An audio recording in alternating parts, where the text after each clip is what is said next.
Après l'extase, la lessive. C'est le titre d'un livre par l'enseignant de méditation bouddhiste juif Jack Kornfield. Et j'ai toujours adoré le titre de ce livre qui m'a toujours fait penser à la meilleure vraiment manière de résumer la Parashat Mishpatim, qui vient juste après Parashat Yitro, la grande révélation au mont Sinaï.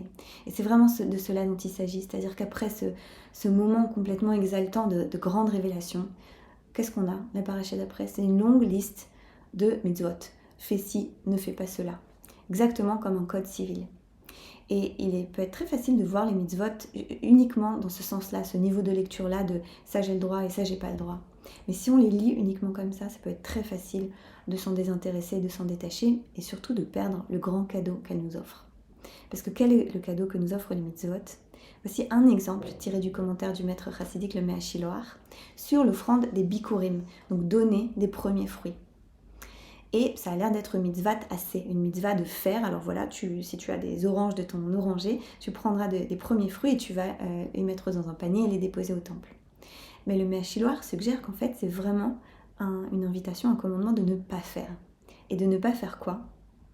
De ne pas les garder pour soi.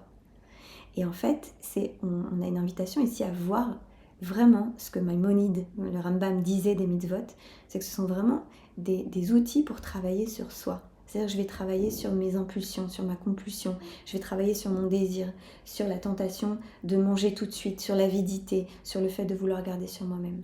Et donc en fait, avant de donner mon offrande, il y a ce travail-là de ne pas garder pour moi. Et dans ce ne pas faire, j'ouvre un espace, un vrai espace d'une vraie liberté. Voilà l'invitation pour ce Shabbat. Chodesh Tov, Shabbat Shalom.